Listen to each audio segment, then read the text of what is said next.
Well, the gun is very similar to tools. It's a tool. It's a defense tool. And you really have to know what you're doing in order to operate this defense tool, because it's very effective and will kill someone, including people that you don't want to die. Well, be that as it may, I want to have the right to have one should that time come. And we can discuss rights all we want to, but we also have to discuss power. Do you have the power to do these things? And the fact of the matter is that no matter what the law says, the law be damned, I have the power to acquire a firearm if I want one. I have plenty of friends and family members who have ample guns and more than happy to hand one over to me if I go and ask. I really haven't even shot firearms that often in my life. And I tell you, the times that I did, it was a miserably embarrassing affair. When I was a young boy at camp, I think I shot 1,000 rounds of .22 rifle ammunition. I got one qualifying target.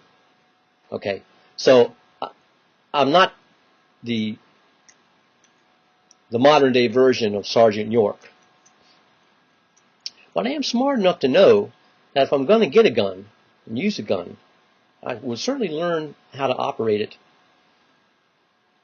And I could do that very fast,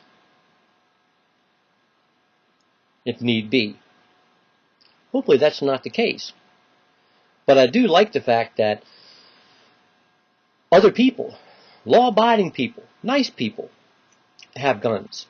Because there are these rogues within the government who want to convince you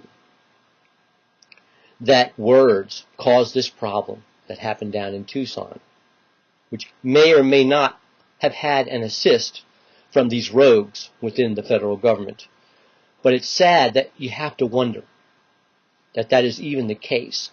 But that's the problem with centralized power. It always is. Because within a society, within any subculture, there's good and bad. Mostly good. But the bad always tries to grab for the top and get control. And in this case, they've done it. This nation has been hijacked by rogues. They ain't working for you and me. They're working to save their asses because they're working for crooks, a lot of them foreigners. And they own our money. The good news is, it didn't work.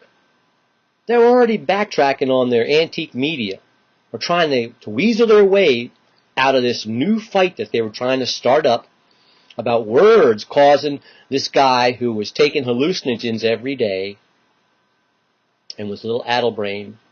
Sad thing.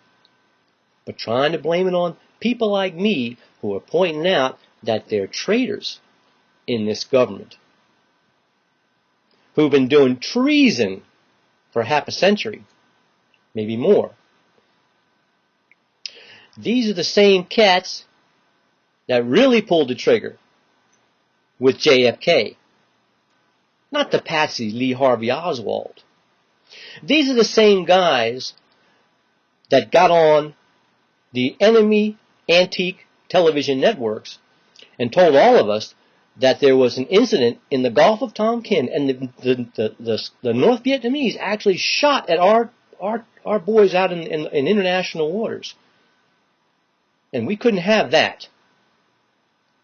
And 50,000 or more American GIs and millions of Southeast Asians died as a result of a lie, a classic wag the dog scenario. And we fell for it hook, line, and sinker. These are the guys who blamed on Sirhan what Robert F. Kennedy's own security people behind him did and capped him in the back of the brain while Sirhan was in the front. And we believed all these things.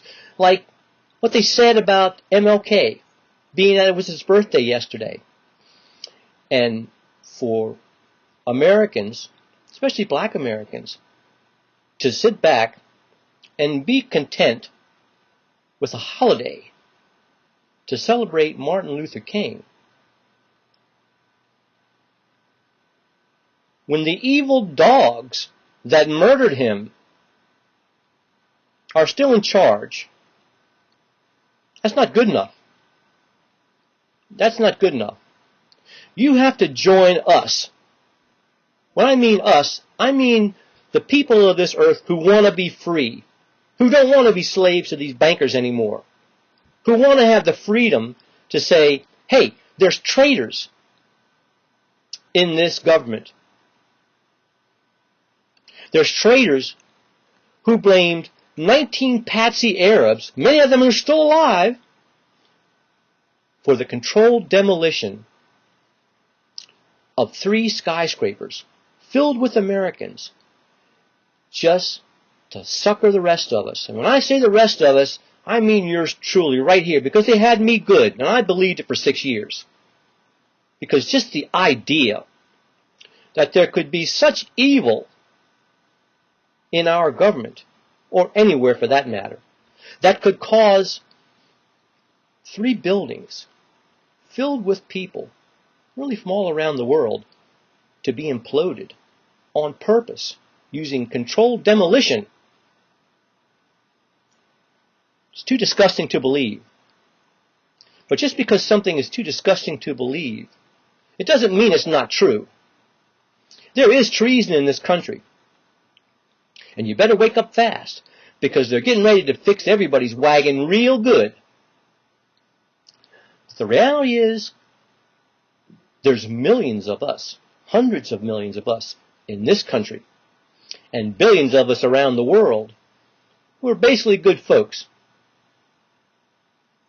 And if we wake up to this treason here in this country, and treason elsewhere against the people by their own governments, we can stop any of this further nonsense. And it begins with free speech, with telling the truth, which is what I'm doing right now. And that's followed up with the Second Amendment, having the right to have a weapon. I don't mean a sword. I don't mean a stick. I mean a firearm. Because no matter what the law says, firearms won't dematerialize. If there was a way that we could make firearms dematerialize from the universe, maybe you could convince me. But there is no way. The second the ink dries on the law, there will still be firearms. And the vast majority of them are going to be under the control of the government. Yes. And the sad thing is, though there's many good people in the government, like my mom when she worked there, and my dad, they're duped. They don't know what's going on. They're being fed hogwash. And these rogues are getting them to do their dirty work, although lots of them are waking up. And that's the good news. People are waking up. And that's why this media smear, the latest one, it didn't take. We didn't all fall for it and say, oh, geez, it was Lee Harvey Oswald then. Well, that's it, because the TV said that's what it was. We're asking questions. We're not believing the hogwash anymore. And that's good news. In the meantime, keep your eyes open and your ears open. But don't believe all the hogwash you see on that antique media. They're the enemy. This has been Tomas Estrada Palma. You have a great day. Till next time. Bye-bye.